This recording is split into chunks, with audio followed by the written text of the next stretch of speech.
Good morning to one and all present here. With the blessings of Almighty and our dear founder, I extend my warm wishes to each one of you for a happy, healthy, and prosperous year ahead. We commence this year's program with the grand inauguration of the International Conference on Multidisciplinary Research and Innovation in Academia and Industry, Series 4, organized collaboratively by 7 participating departments, bringing together 30 distinguished resource persons from various countries. This conference reflects our shared commitment to advancing academic excellence and fostering global knowledge exchange.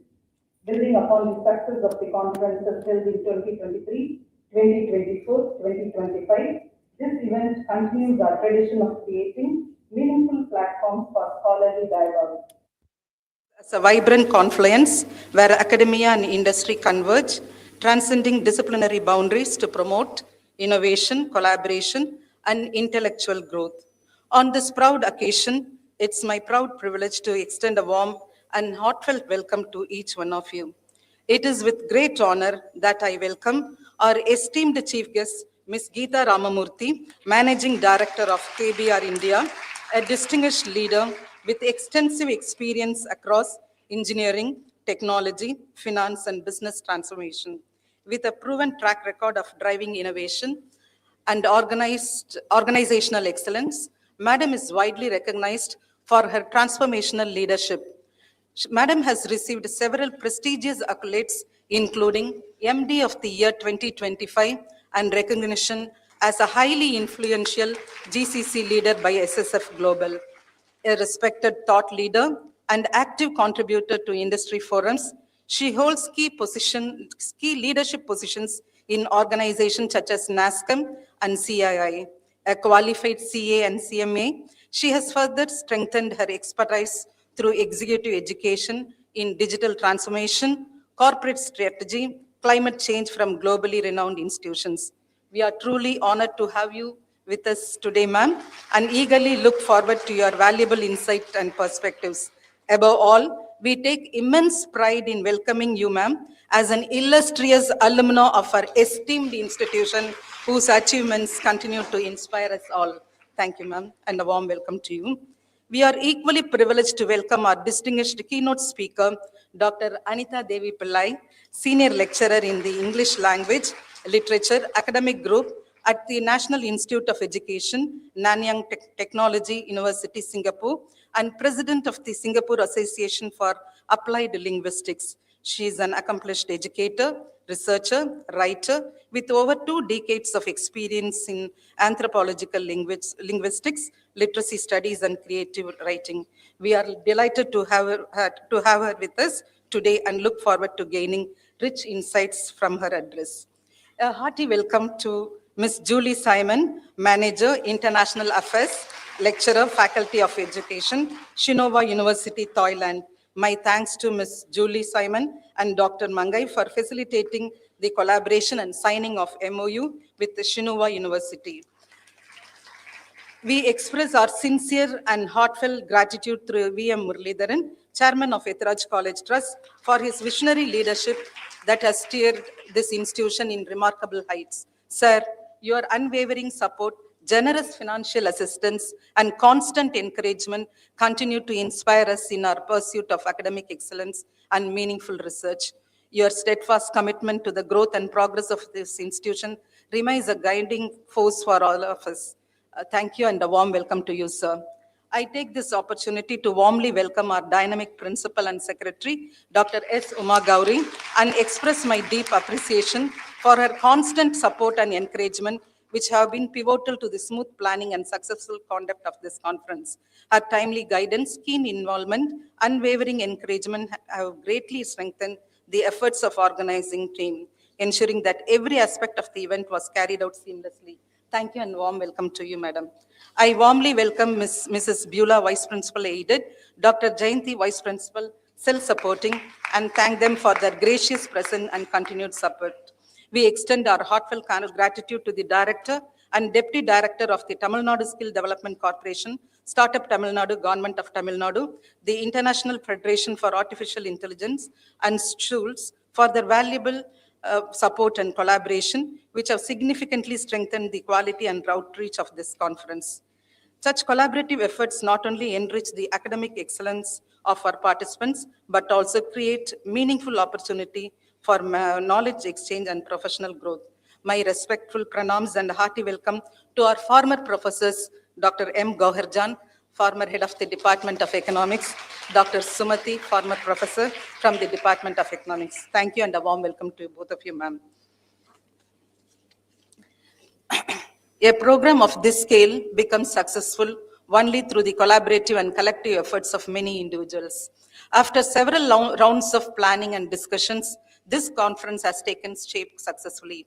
I extend my special thanks and a warm welcome to our organizing team led by Dr. Usha Priya, former Vice Principal, Self-Supporting, Head BCom Bank Management, Dr. Mangai, Head Department of English Aided, Dr. Kausalya Kumari, Head Department of History and TTM, Mrs. Beulah, Dr.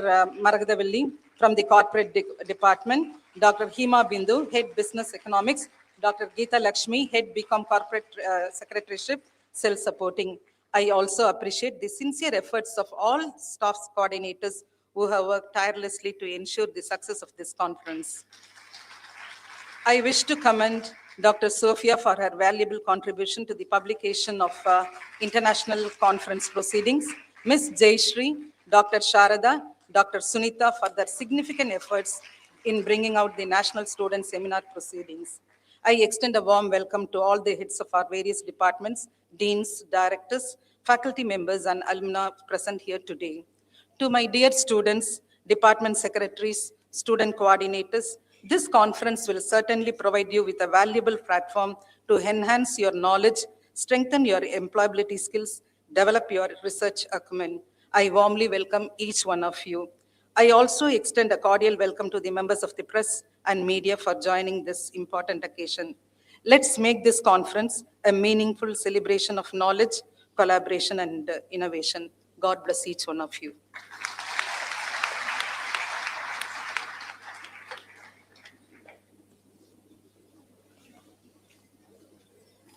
Thank you, ma'am, for your warm words of welcome. It is with great honor that I now invite our esteemed chairman, Thiru V.M. Muralidharan, to deliver the presidential address.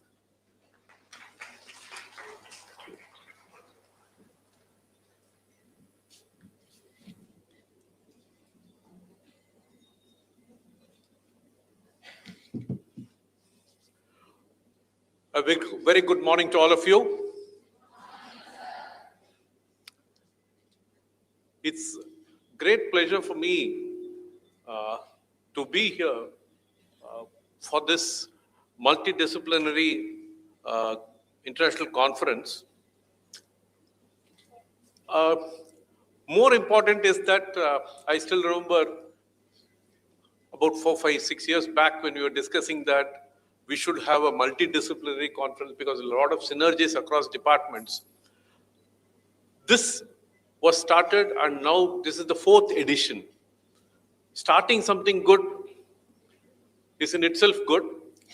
Then sustaining is a little difficult, and 4th year, it shows that how committed and strong all these departments have been in carrying it forward.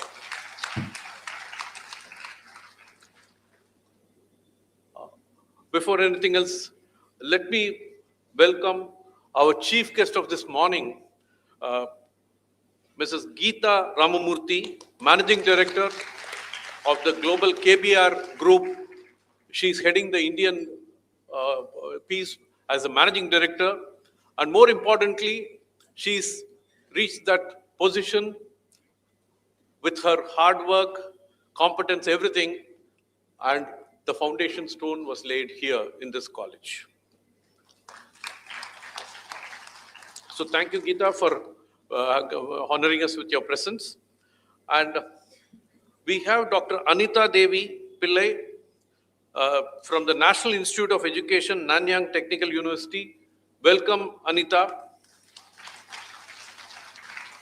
And we have Ms. Julie Semon Mekoria from the Shinawatra University, Thailand.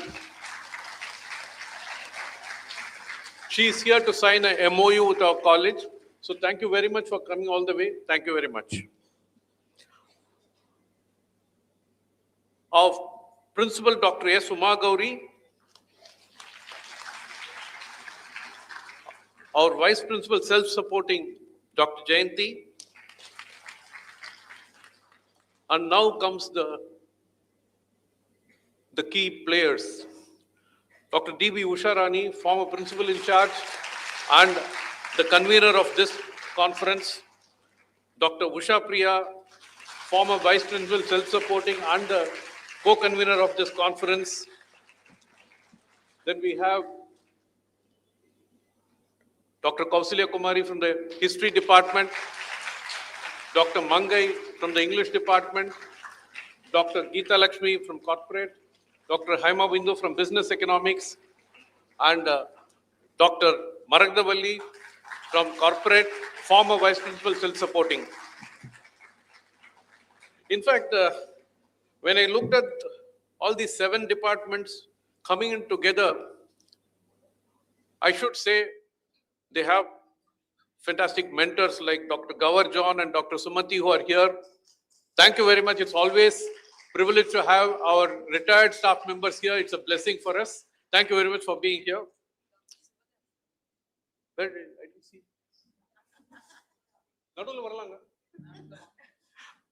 Dr. Subhada is also here. So thank you very much for coming. 7 departments. If there were 4 more, it would have formed a fantastic cricket team.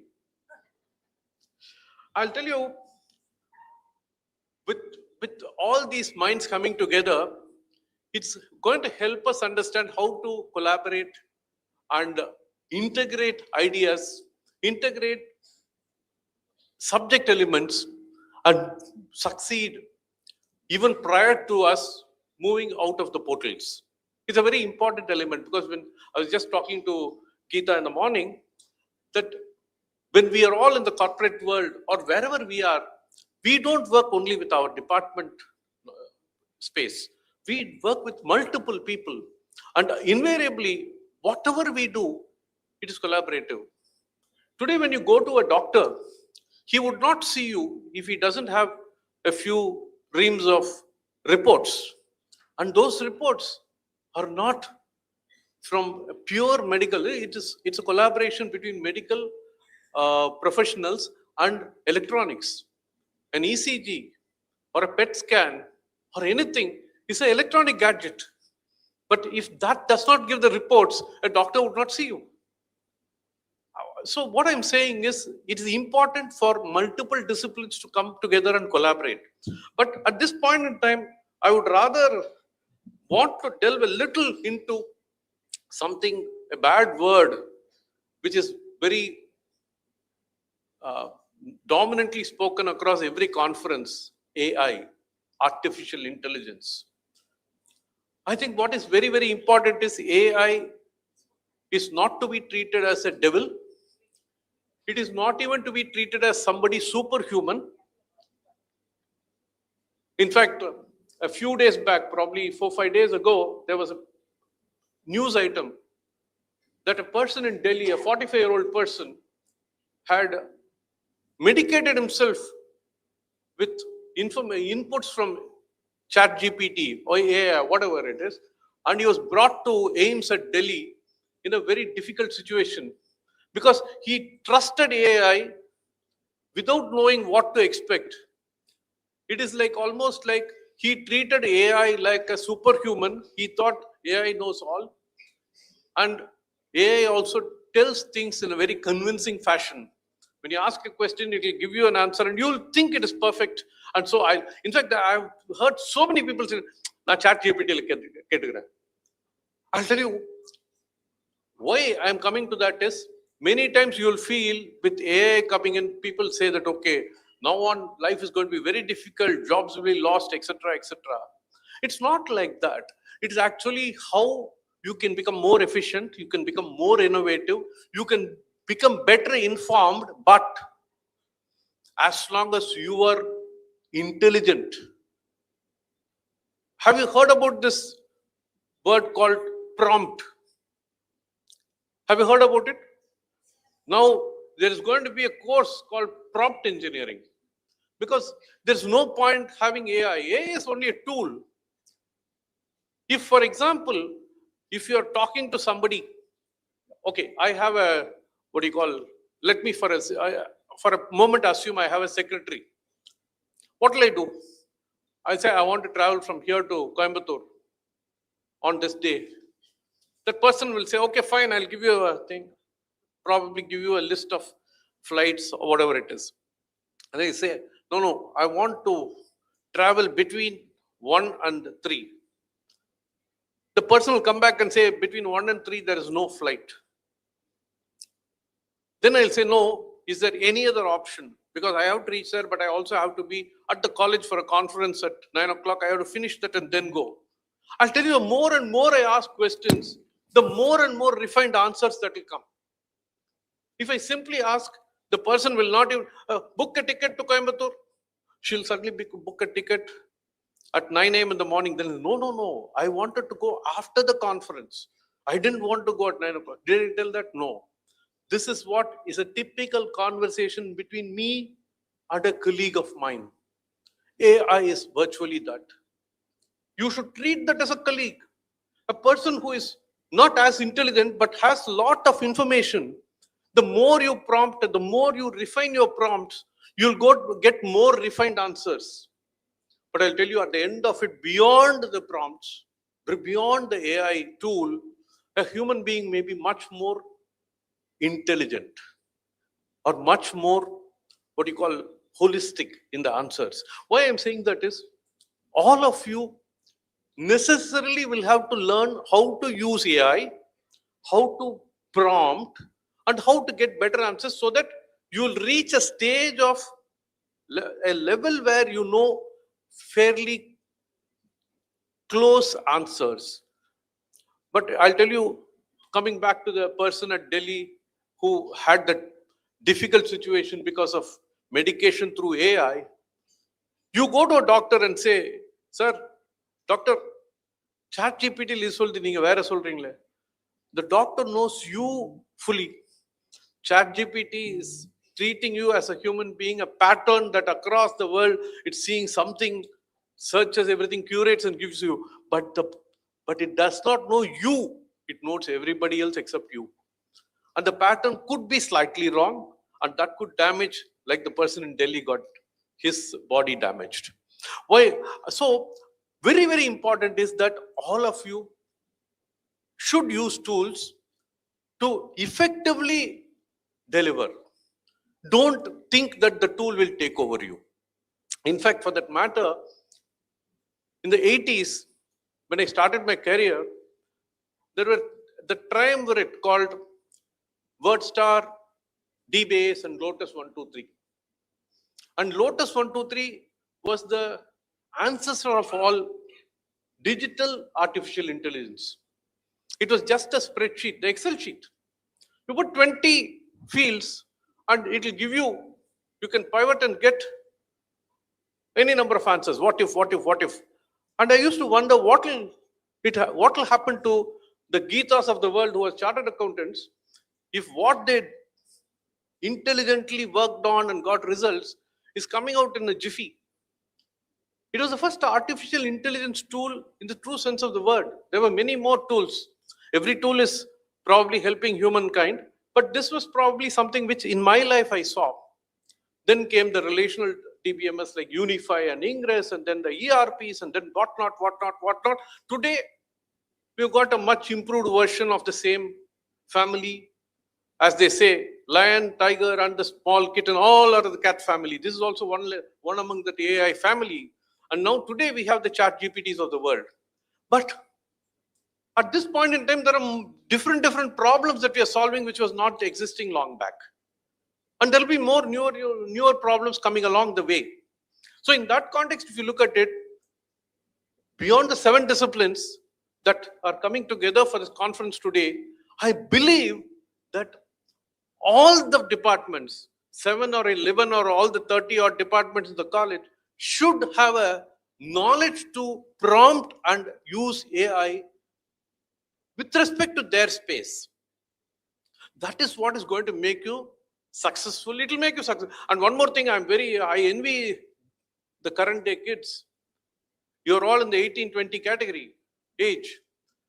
And typically 10, 12 years before the smartphones came to existence, and you have grown with the smartphone. You've just evolved with the smartphone. We grew with one phone in the street to 2 phones in the hand. But you've grown with smartphone in hand. So you know how to evolve and learn. So only thing is, don't miss out on learning it. Just don't use these chat GPTs for which movie to go, what is good and all that. Much beyond is in chat GPT, and exploit it. And when you exploit it, you will become double, triple as good as what you are. And that will make you very successful.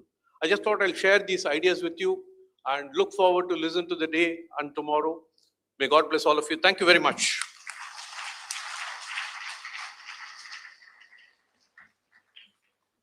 Thank you, sir, for your enriching address and for continuing to inspire us on the journey of academic excellence.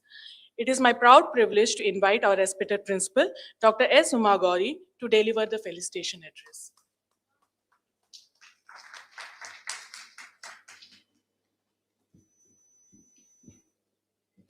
Very good morning to one and all present here. I would like to begin with a quote.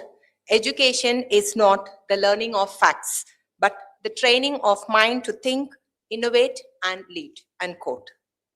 Most respected Chairman, Thiru V.M. Muralidharan sir, our distinguished chief guest and a proud alumna, Ms. Geeta Ramamurthy, Vice President and Managing Director, KBR India, our eminent keynote speaker, Dr. Anita Devi Pillai, National Institute of Education, Nanyang Technological University, Singapore, our Vice Principal, Dr. Jayanti from the Self-Supporting, and a former Principal in Charge, Head of the Department of Economics and the convener of this international conference, Dr. D.B. Usharani ma'am, a former Vice Principal as well as heading the Department of BCom Bank Management and a convener of the international conference, Dr. T. Usha Priya, all the organizing secretaries from various departments, Dr. Manget Karasi, Dr. Kausalya, Dr. Beulah and Dr. Maragadavali, Dr. Geeta Lakshmi from the Self-Supporting Corporate Secretaryship, and Dr. Hema Bindu from the Department of Business Economics, and all the staff coordinators from various departments who are involved in this international conference, and all the faculty members from various departments, and our dear former professors, Dr. Gauhar ma'am, Dr. Subhada ma'am, Dr. Sumati ma'am, and all the dignitaries from various city colleges and across the country and state from various universities, and my dear students and the participants for this international conference, a very cordial welcome to all of you. It gives me immense pleasure and a deep sense of pride to felicitate this august gathering on the occasion of the International Conference on Multidisciplinary Research and Innovation in Academia and Industry, Series 4, organized by Etheraj College for Women, and it is a pride for a college where this is need of the day, not only for students and also for faculty for advancement in learning and updating our knowledge. At the outset, I express my sincere gratitude our esteemed chairman, Thiru V.M. Muralidharan sir, whose visionary leadership, constant encouragement and unwavering support continue to strengthen Etheraj College for Women as a center of academic excellence and innovation. Thank you, sir, for joining with us. Today, we are privileged to felicitate two eminent personalities who add immense value to this international forum. We are deeply honored by a presence of our chief guest, Ms. Geeta Ramamurthy, the Vice President and Managing Director, KBR India, a transformational leader with rich global experience. She represents the convergence of industry excellence, inclusive leadership, and innovation-driven growth. Her distinguished career across manufacturing, financial services, engineering, and technology sectors, along with her strong advocacy for total inclusion, talent development, and innovation, makes her an inspiring role model, especially for our young women students who aspire to leadership roles in a dynamic global ecosystem. We are equally privileged to felicitate our keynote speaker, Dr. Anita Devi Pillai, an internationally acclaimed educator, applied linguistic, researcher and writer from the National Institute of Education, Nanyang Technological University, Singapore, with over 2 decades of distinguished services in teaching, research, and creative scholarships. Her work on language, migration, identity, and community literacy has significantly enriched academic discourse. Her journey exemplifies how scholarship, cultural understanding, and social responsibility can come together to create lasting impact. I'm very happy to give my warm welcome to Ms. Julie Sinan, from Faculty of Education from Shinwantra University, Thailand, who is here with us to have the Memorandum of Understanding. Ma'am, we are indeed proud and happy to have you with us. Thank you.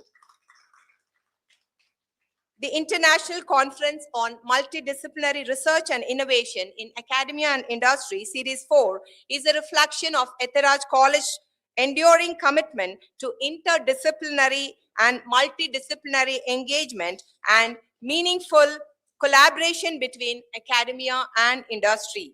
Organized by the Department of Economics, English, Aided, History, Tourism and Travel Management, BCom Bank Management, Business Economics, and BCom Corporate Secretaryship, both aided and self-supporting. This conference truly embodies the spirit of collective academic endeavor. I would like to place on record my sincere appreciation to the conveners, organizing secretaries of the Department of both aided and self-supporting for their academic leadership, vision, and meticulous planning. I also commend the faculty teams of these departments for the dedication and collaborative spirit which have been instrumental in shaping this international conference. The association with the other forums where the International Federation for Artificial Intelligence and tools further strengthen the industry interface of this conference, providing a dynamic platform for dialogue, innovation, and policy-oriented thinking. I take this opportunity to place on record my heartfelt appreciation once again to the entire committee of this conference. My sincere appreciation to the research scholars and the student volunteers whose dedication, teamwork, and tireless efforts have made this international conference possible. So my sincere appreciation and gratitude to all the students who were involved in this conference work. I also extend my sincere thanks to all the participants, dignitaries from various institutions, researchers, academicians, and professionals who have traveled from various institutions and regions to be a part of this conference. All your presence, contributions, and scholarly engagement truly enrich the deliberations and give the International Forum its global character. I would like to sincerely thank all the dignitaries and the keynote speaker and other speakers from various sessions. I think today the whole day various sessions are going to be held in the auditorium as well as in other venue. So I would like to give my gratitude to all the speakers who have graciously accepted our invite, and they will be part of this international conference. As we deliberate and exchange ideas over these 2 days, I am confident that this conference will inspire new perspectives, foster meaningful collaborations, and empower our students with insights into real-world challenges across the disciplines. I conclude by invoking the blessings of our founder, Thiru V.L. Ethiraj, whose visionary ideals continue to guide and inspire our institution. Quote, "The future belongs to those who create knowledge, share it with purpose, and use it to transform society." Unquote. Thank you all, and wish the conference a great success ahead. Thank you.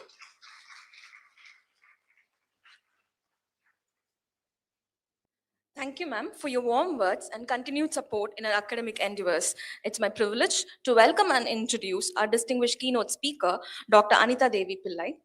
Dr. Pillai is a nationally recognized educator, applied linguist, researcher, and writer with over 2 decades of experience. She teaches at the National Institute of Education, Nanyang Technological University, Singapore, and is a recipient of several prestigious teaching honors, including the National Commendation Medal conferred by the Prime Minister's Office, Singapore.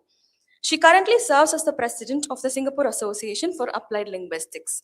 Her research focuses on minority language communities in Singapore, particularly the Malayali diaspora, and a monograph From Kerala to Singapore, Voices from the Singapore Malayali Community remains a seminal work in the field. An accomplished writer and translator, her translation of the Tamil novel Sembavang has received major national recognition. Please join me in extending a warm welcome to Dr. Anita Devi Pillai.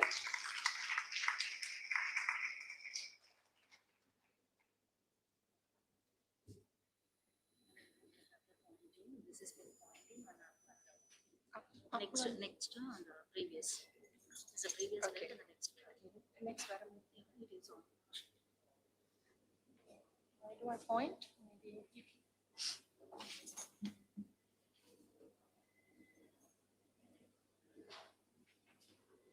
Good morning, everyone. Just give me a few seconds to get this sorted out. I apologize.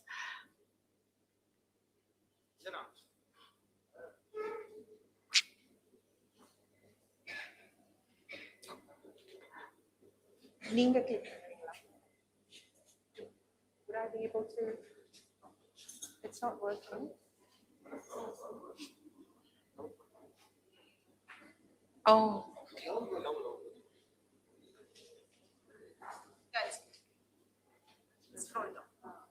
I want to go back to the first slide. Good morning, everyone. My deepest gratitude to Ediraj College, to the chairman, Mr. V.M. Muralidharan, to the Department of English, the principal, the vice principal, and the respected HOD, Dr. Mangay, for the invitation to speak at this conference. I'm Dr. Anita Devi Pillai, and I am what you call sorry, I'm just trying to set up the timing to speak within the time. And I'm someone who's identified as an anthropological linguist. Now, I heard the presentation that the chairman gave, and it was about working with working beyond borders, right? Without boundaries, about looking beyond and looking at different disciplines, and also working being very smart about it, not just taking in what comes through. Like, for instance, the presence of ChatGPT these days. The borders have been shifting for a very long time, and even more so rapidly these days, right? And it is, so instead of being narrowly confined to one discipline area, we combine disciplines. We look at different things beyond what we know. So anthropological linguistics, which is going to be the focus of my keynote address, is something that was born a long time ago. It's a marriage between anthropology as well as linguistics. I wear several hats though.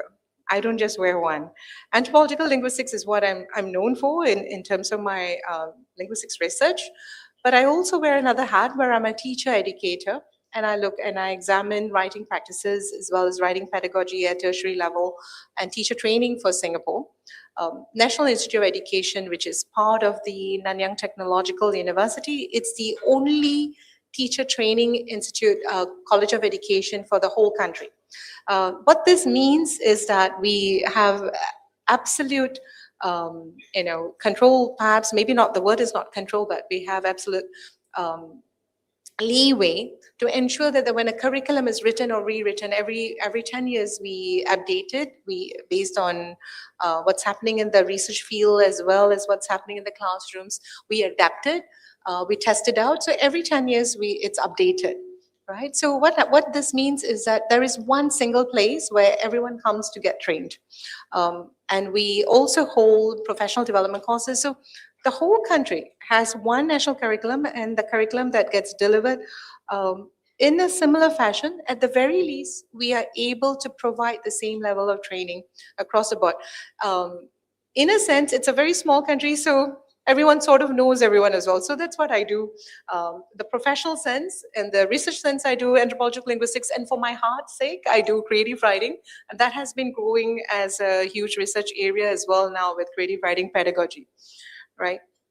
Before I go into my research, I can talk about my research like for an hour, which I won't do. I promise Dr. Manget that I will keep my talk to 15 minutes, and I'm also set up the timer. Maybe I can give you a little bit about, explain a little bit about where I come from.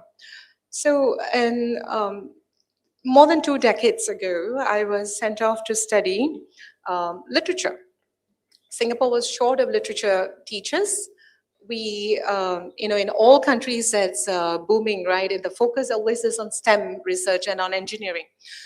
Here I was, young person. The only thing I liked to do was to read books. And my mom's a writer. She writes in Tamil. So I grew up in the world of writers. I grew up in the literary world. I grew up completely madly in love with, writing and books and all. And therefore, it was quite a natural choice when I got in. I thought, okay, would I want to be a lawyer? And then I thought, no, maybe not. I thought, yes, maybe I would be a lawyer. I like the money they make. Do I want to be a journalist? That was very exciting. My dad said, no, I'm not sending you off anywhere. I thought, okay. And I thought, what is the next thing I love? The one thing that I really liked was the classrooms, and I was very comfortable with that. And so I thought, okay, what would I do for my grade 12 examinations, we take the Cambridge examinations in Singapore. I did Tamil literature and English literature.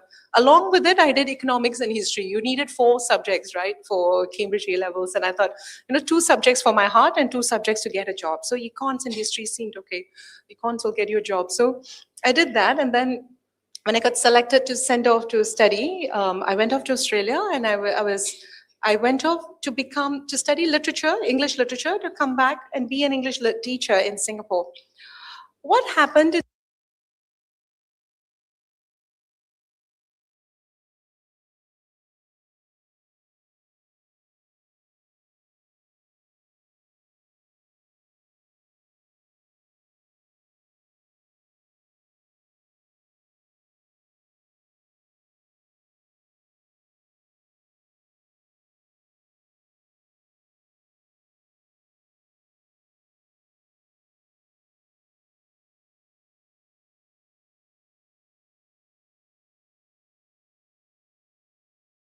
there were so few people. I don't think he knew anyone who had studied linguistics. It seemed like a foreign subject. He said, what is it? And until today, I don't think a lot of people in my extended family understand what I do. And I tried to explain, the 3 core modules: phonetics, semantics, syntax, and, systemic functional linguistics. And there I was in the heart of Sydney, where a lot of important work was happening, and I was really in the heart of it and understanding it. And I had a professor who was into forensic linguistics, who would take us to courtrooms and all to listen to cases that were happening live. There were very few restrictions in those days, I'm talking about 25 years ago. So, and we were sitting there studying, court transcripts and aborigines, being charged for crimes and looking at vulnerable communities. It was fascinating, analyzing text. It was maybe boring, maybe meticulous, but it was that moment that I fell in love with the subject that changed the course of my direction. So I reported back to the ministry and said, I think I want to switch subjects, linguistics. And all of that was because I had studied Tamil language and Tamil literature. Tamil language itself, they teach you very early on the grammar rules and pronunciation. So linguistics came quite easily because I was always translating everything that I was studying in English, and the rules that I was looking at, I was applying it to Tamil. And it came quite easy, a natural fit. And I started on this journey, which a lot of people said was foolhardy, because I wanted to study communities. I was getting very influenced by the people I was speaking to, and University of New South Wales at that point was a hotbed of sociologists and anthropologists who had done very important seminal work in the islands around. And Vanuatu, etc. There was a lot of data that was collected, and we were listening to all these interesting lectures. just like how many students are sitting here in this auditorium listening to me talk about this. I hope someone's interest gets sparked. So I started off on this journey for 2 decades, looking at a language community.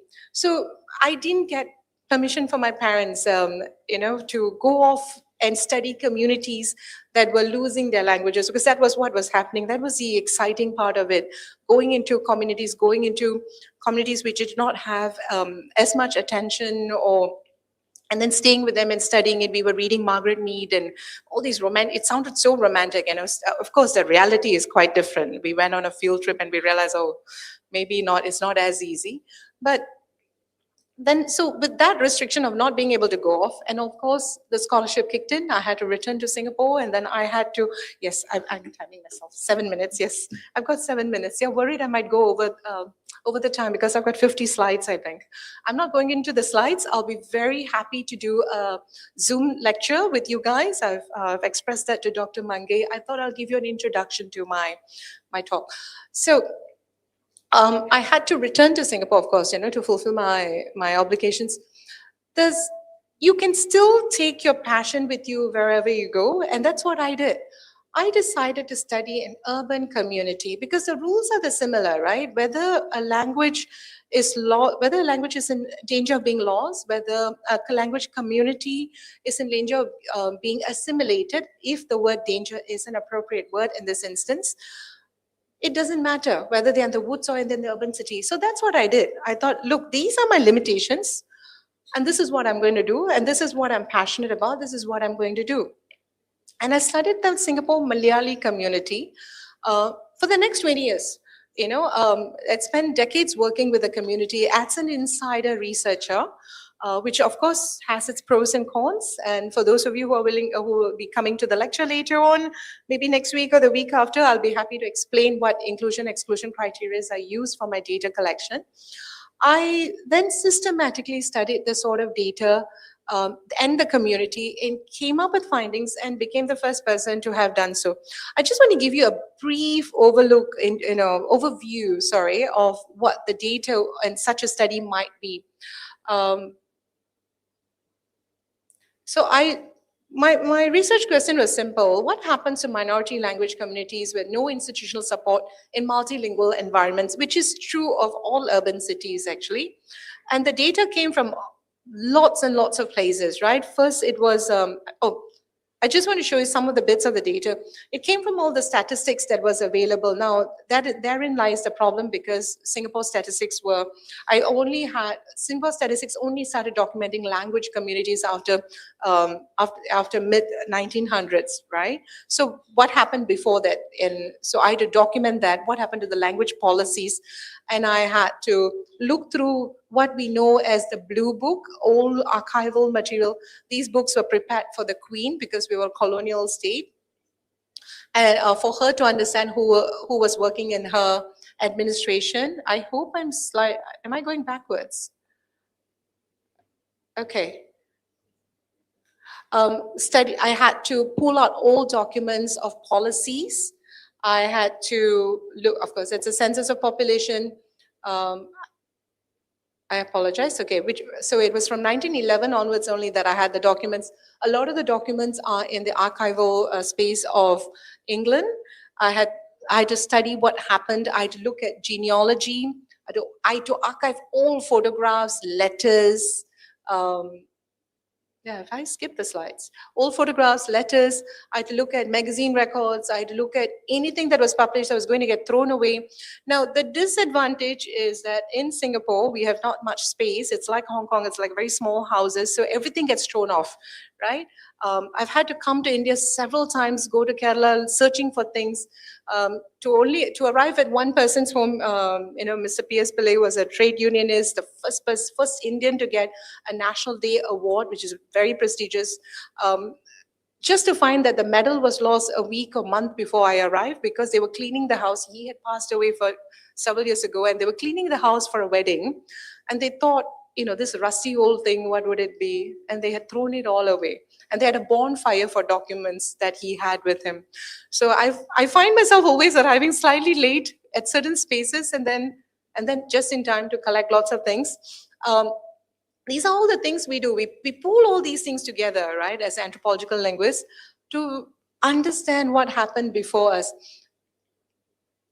Just to give you a clue, this was the amount of data that was collected in order to just make sense of the data. And I find this sort of data really, really exciting. And I'm thrilled that AI tools now can help us with a lot of the transcribing and pulling together materials for us, and I'm waiting to explore what it can do. Now, if this sort of data and study seems, and this sort of field seems like something you're interested in, I'm the person you should talk to. You can go through Dr. Mange. And with that, I thank you. This is just a teaser of my talk. Thank you very much, everyone.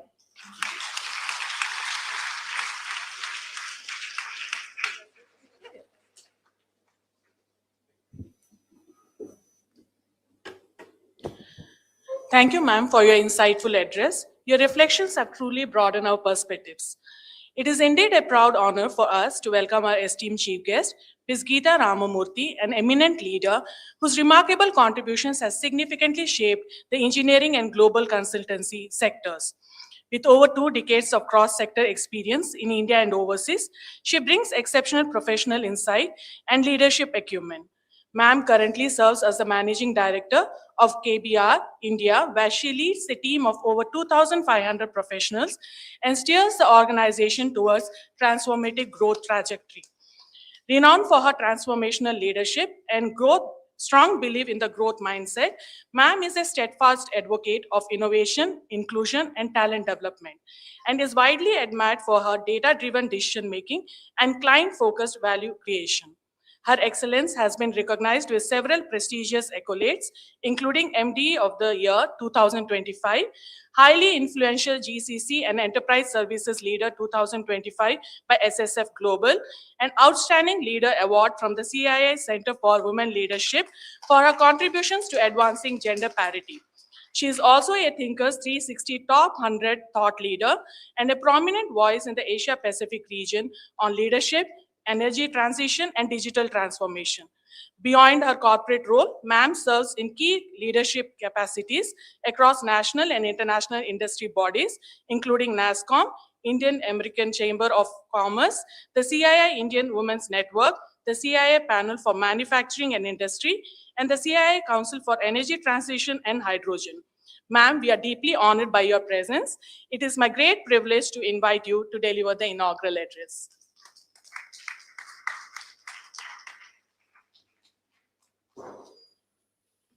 Thank you. Good morning, everyone. First of all, I'd like to express my gratitude to Honorable Chairman Thiru V.M. Muralidharan sir, to the Honorable Principal Dr. S. Uma Gauri, to Dr. Usha Priya, Usha Rani, and all the other distinguished guests and the keynote speaker, Dr. Anita Devi Pillai, and also you, ma'am. So it's wonderful to be here today in this very, very important occasion. It's lovely to see all the young, bright faces here. I hope you all still retain your energy and verve after, a few speeches that you've been listening to.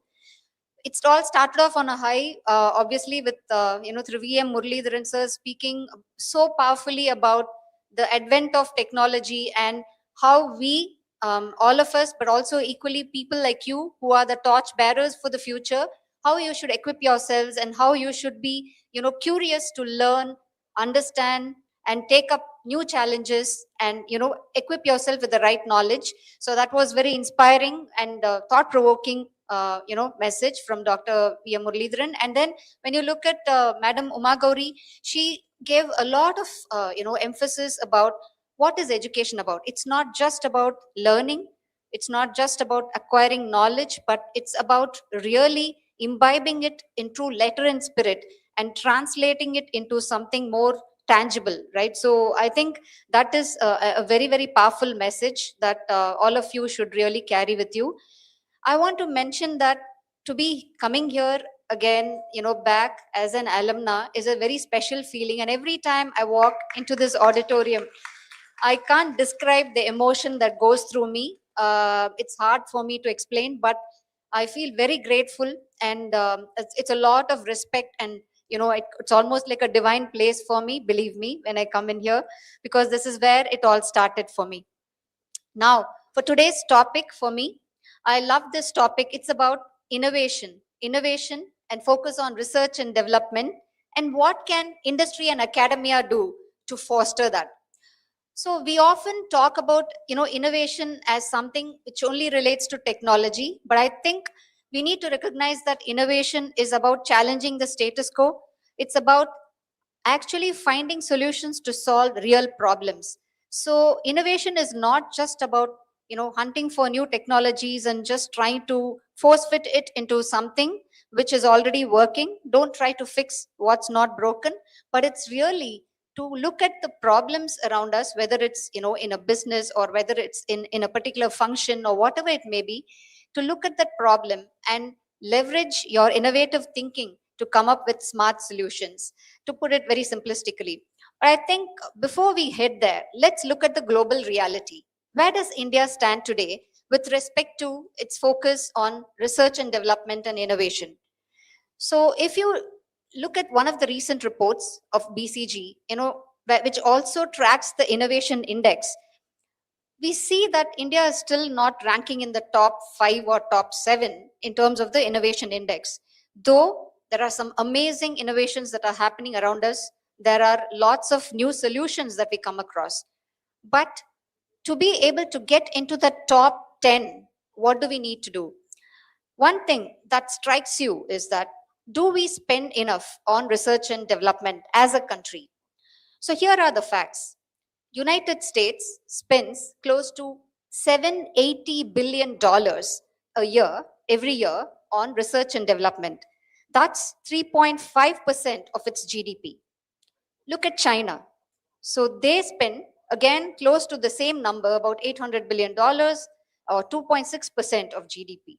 South Korea is also highly innovation driven. They spend close to 2.6%. And what about India?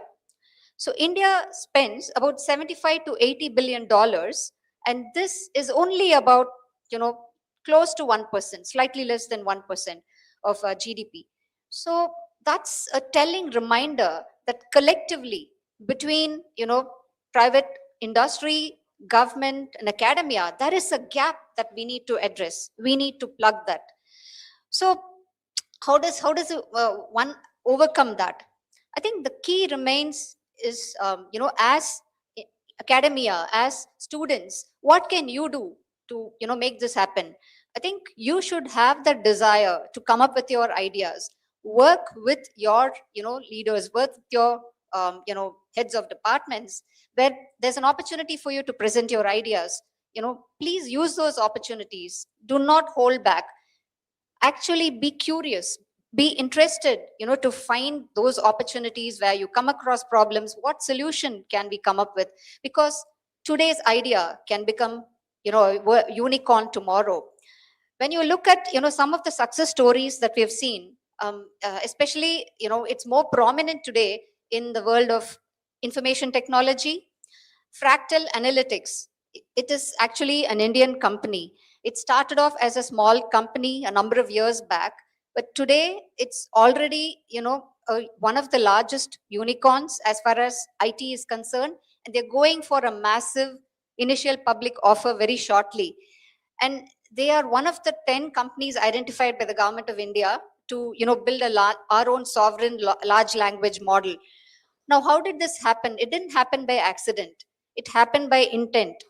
And to make these success stories more in numbers, I think we have the potential, but we all have to come together. And that's the power of collaboration. So why look at R&D? Because research and development fuels long-term productivity. It builds sustained resilience. And it also creates high-value exports. So if you look at China, for example, their rise in electric vehicles or AI didn't happen by accident. If you look at Taiwan, their rise in semiconductors or electronics didn't happen by accident. So it has to be a sustained, intentional effort, collaborative R&D effort where, industry, government, and academia need to come together to make it happen. Now, let's talk about the opportunity in India. India is clearly powering ahead. If you look at our GDP in the last few years, it's anywhere between high 6.5, 6.8 to, maybe low 7.2 to 7.5, between 7 and 7.5, but the average is about 7%. And predictions are it's going to continue that way. So we have huge opportunity. We have the strong talent pool. We have the opportunities like these where you can work with other disciplines, come together as a multidisciplinary team, brainstorm ideas, learn from each other, co-create solutions. And we also have private sector, industries like ours, like KBR and many other industries who are very keen to actually provide opportunities for, students to have be part of hackathons, be part of, opportunities where you can present those ideas, and there will be avenues to, find funding for that and scale it. You all are tomorrow's, leaders. You may be leaders in the corporate sector, you may be founders of large companies, or you may be quietly creating an impact to the society through your innovative ideas. So huge potential exists, and I really urge you to really, open up your minds to that opportunity. I also want to say that, with India growing at such a rapid pace, I think collaboration is the key, because technology transfer is going to be a differentiator for us. If you look at the most advanced countries that have grown tremendously, they've all become almost like product nations. They've moved from being just services oriented, countries to leading product oriented companies. For us to move to that level, it's about, collaboration, it's about R&D, intellectual property creation. Then you lead, you can become a leader. Now, having said this, do you think India doesn't lead in any, new technology? If anyone thinks so, I think you need to change that. The Unified Payments Interface, UPI, our digital payment mechanism, is something which has put India on the world map. Believe me, yes. Because India leads 50% of the volume of virtual digital payment transactions that happens today. We clock about 22 billion transactions digitally through the Unified Payment Interface, or UPI, as you may know. And compared to what happens globally, we do about 50%. How did it happen? In 2016, when it was launched, nobody foresaw that it would become, this scalable and this massive. It has achieved a few things. This is not just about ease of transacting. It's about social inclusion. It's about financial inclusion. It's about also providing access to a small-time street vendor to cash immediately at the touch of a button, which would otherwise not be possible. So India has the potential. It has the, hunger to innovate and build solutions at scale. But there has to be conscious intent, and you have to collaborate to really come up with those solutions to solve the problems around us. And normally, people do these things in isolation. Generally, maybe sometimes these wonderful proof of concepts may get translated into white papers, and they stay in journals, even when technical papers are presented. Or sometimes when, industry is trying to do things, they want to only look at maybe shorter term results. And that means they need to build more patience to see the results of these innovative solutions. So that's why I said it has to be intentional, it has to be purpose led, and it has to try and address a real world problem to have greater societal impact. Now, let me move on to, what needs to change. So what needs to change? So today, if India has to become a global innovation leader, and it has to harness the brilliant talent that we have, not just in the room, in your minds, but so many more outside of this room, what do we need to do? We should have a problem first thinking mindset. We should have understanding of how to find solution which can solve these problems, and the ability to collaborate and co-create solutions. Universities need to be, obviously need to be supported by industry in terms of finding the right funding, the market access, and the collaborative, networking across the sector. So that's the power of collaboration. And I think we have to move from transactional approaches to long-term partnerships between industry and academia. In KBR, we do hackathons. Our problems relate quite a few to the core business, which is dealing with climate change, providing sustainable solutions. And we've seen some very brilliant ideas coming out of those hackathons, and some of which actually we have implemented also. So, we don't have all the answers as corporates or leaders. We actually want to take advantage of the brilliant ideas that come through, the academia and these wonderful institutions that have amazing students and, leaders like you, future leaders. And I think we also have to encourage more of R&D labs, co-created IP. Our mindset has to shift from, being followers to becoming leaders. As I said, we can lead the world in innovation and in coming up with world-class solutions. And most importantly, I think we must treat, research and development not just as a cost, but as a national capability and a responsibility. I also want to conclude this to say that innovation thrives where curiosity meets capital, where research meets relevance, and where education meets enterprise. You have a fantastic, strong leader in Mr. Muralidharan sir, and who is literally, in my words, breathing that thought process. I of course read a lot about what he writes or speaks. I have been part of some forums where he has spoken, and he literally walks the talk. So I think you need to take advantage of that. And you have, your principal, who also very much is at the forefront of driving this. I've seen some of the initiatives that ma'am is also leading. Please take advantage of these. Don't hold back, because I'm sure few years down the line, many of you might be, very much on the magazine covers or, on the YouTube channels talking about your success stories, which will, I'm sure, happen. And I'd love for the day to come. So with that, I just want to conclude by saying that if industry and academia walk together, India can move from being a consumer of global innovation to a creator of solutions for the world. So thank you so much for giving me this opportunity.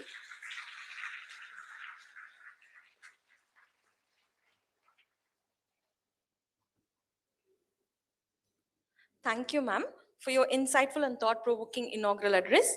We now move on to a significant milestone of the conference, the signing of the Memorandum of Understanding. This MOU is being signed between Ethiraj College for Women, Chennai, and Shinwat University, Thailand, to foster academic collaboration, student exchange programs, professional development, research collaboration, and the exchange of knowledge and resources. This partnership marks an important step towards strengthening international academic collaboration and enriching opportunities for both institutions.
We now proceed to the release of ISBN published book brought out as a part of National Students Seminar, showcasing the scholarly contributions and research insights of our students. I humbly invite our Honorable Chief Guest, Ms. Geeta Ramamurthy, to kindly release the book, and I request our respected Chairman, V.M. Muralidharan, to accept the first copy.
I now request the Chairman, V.M. Muralidharan, to release the conference proceedings of the International Conference on Multidisciplinary Research and Innovation in Academia and Industry, Series 3.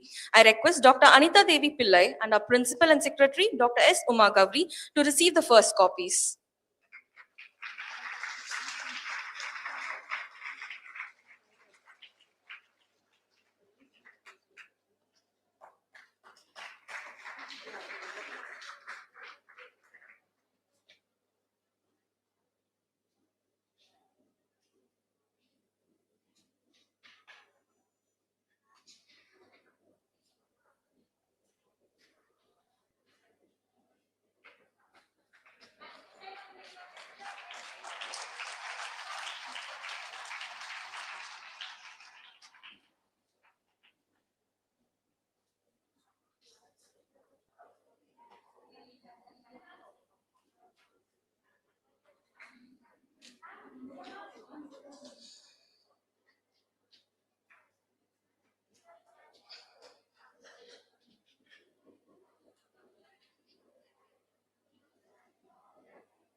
As a token of our gratitude, I request the Chairman, V.M. Muralidharan, to present the mementos to the Chief Guest, the keynote speaker, and Ms. Julie Simon, Manager, International Affairs, Srinath University, as a symbol of a sincere appreciation.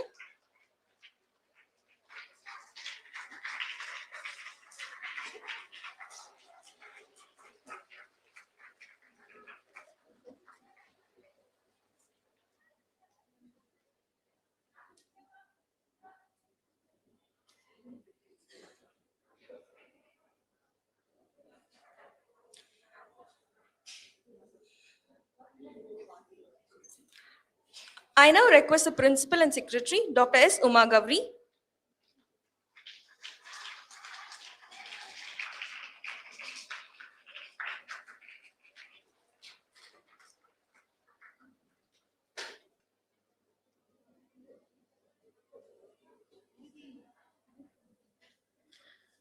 I now request the Principal and Secretary, Dr. S. Uma Gowri, to present the memento to Chairman, V.M. Muralidharan.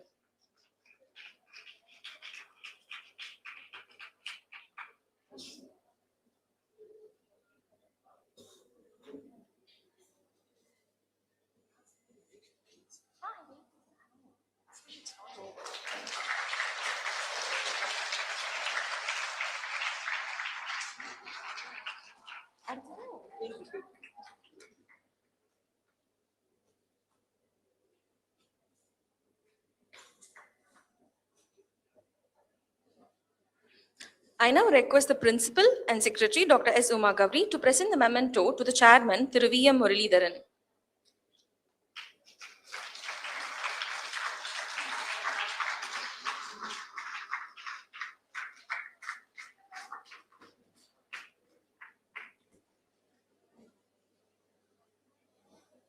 I now request the conference convener, Dr. D.B. Usharani, to present the memento to the principal and secretary, Dr. S. Uma Gavri, and the vice principal self-supporting, Dr. M. Jayanti.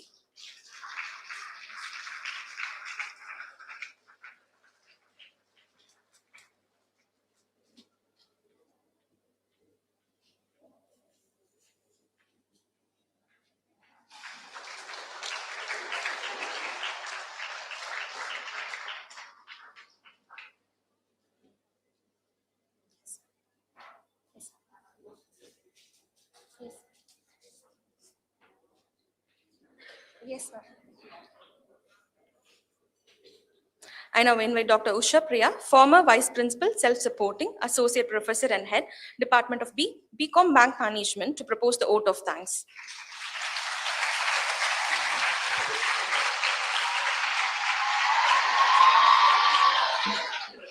A very good morning to one and all present here. On behalf of the convener, co-conveners, and the organizing committee, I extend my deep sense of gratitude to the chief guest of this morning, Mrs. Geeta Ramamurthy, Vice President and Managing Director, KBR India, for her inaugural address. Madam, your insightful thoughts on innovation, curiosity, research, and education and development will definitely leave a deep and meaningful impact in the young minds that have gathered here. Thank you very much for your gracious presence. I extend my heartfelt thanks to Dr. Anita Devi Pillai for her keynote address. Definitely your address will enable our students to explore new fields and horizons. Thank you very much, ma'am. We are deeply honored to have amidst us here Ms. Julie Simon from Thailand, and for signing the Memorandum of Understanding with the university. And she will be addressing the students shortly in the technical session today. Thank you for your presence, ma'am. Institutions become great by the great men who champion them. Heartfelt thanks to one such champion, our chairman, Thiru Muralidharan, on whose shoulders lies the mantle of this premier institution. We can work at ease without any complications. There is somebody to share our worries or even to pass on our worries. Thank you, sir, for your time, wisdom, and encouragement. My sincere thanks to our principal and secretary, Dr. Mrs. S. Uma Gauri, for her fullest support and her encouragement in all the activities of all the departments of the college. I thank Ms. Beulah Suhanti, Vice Principal, who is away on an unavoidable schedule, and Dr. Mrs. M. Jayanti, Vice Principal, for being our constant source of support at any time we call her. Thank you, Jayanti. To Dr. Mrs. D.B. Usharani, former Principal in charge and the convener of this conference, a very big thank you. It has always been a pleasure working with you, ma'am. Thank you for your steadfast guidance and support, which has definitely helped to shape our dream and vision into reality. I thank all the co-conveners of this conference for their collaborated efforts. Although it's a part of our duty, I must mention the unwavering support extended by the silent workers, the behind the screen people, the organizing committee members. Always, they are the one who slog. Thank you very much for your timeless and tireless commitment and your collaborative efforts that have significantly contributed towards the success of this conference. Thank you very much once again. I thank former head of the Department of Economics, Dr. Gohajan, Dr. Subeda, and Dr. Sumati, Dr. Maya, Controller of Examination, heads of other departments, faculty members, participants, and our pillars of strength, dear student friends.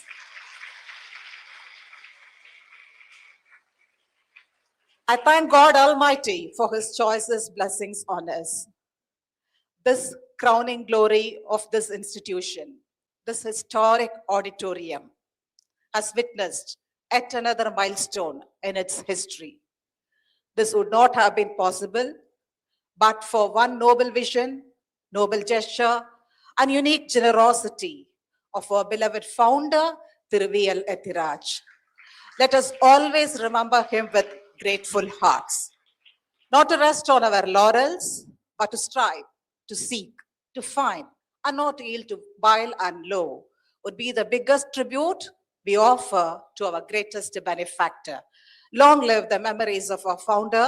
Thank you all. Have a very great and informative sessions ahead. I now request the gathering to rise for the college song.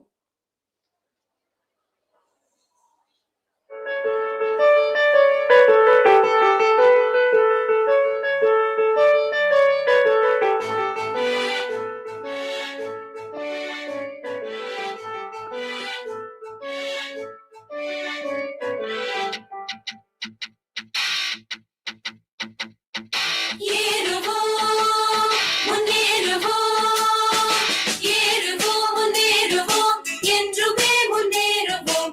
எங்கள் எதிராஜ் கல்லூரி ஏற்றம் வாழ்க தேறுவோம். ஏறுவோம், முன்னேறுவோம், ஏறுவோம், முன்னேறுவோம்.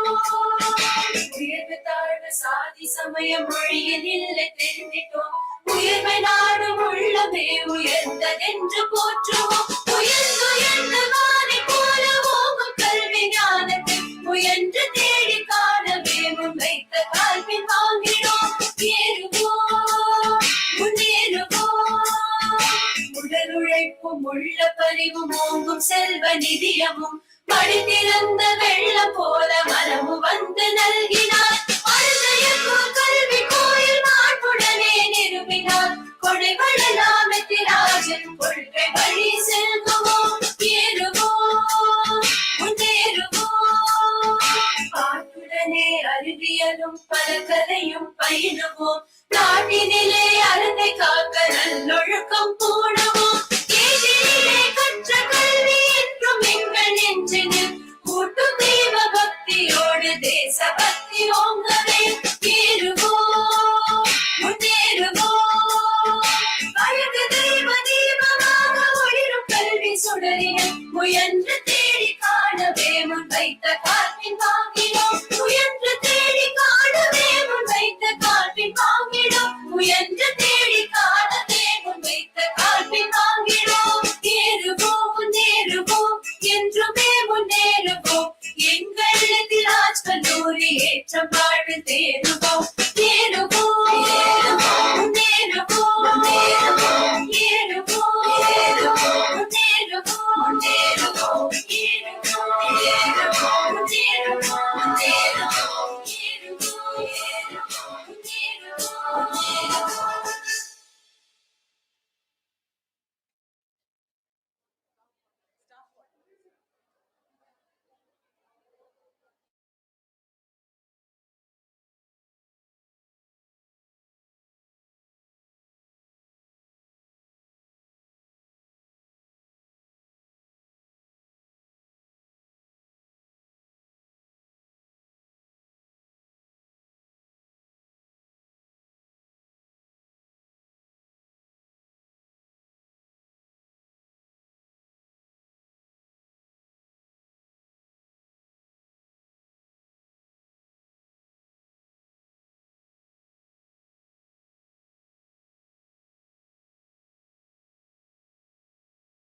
Okay. Sure.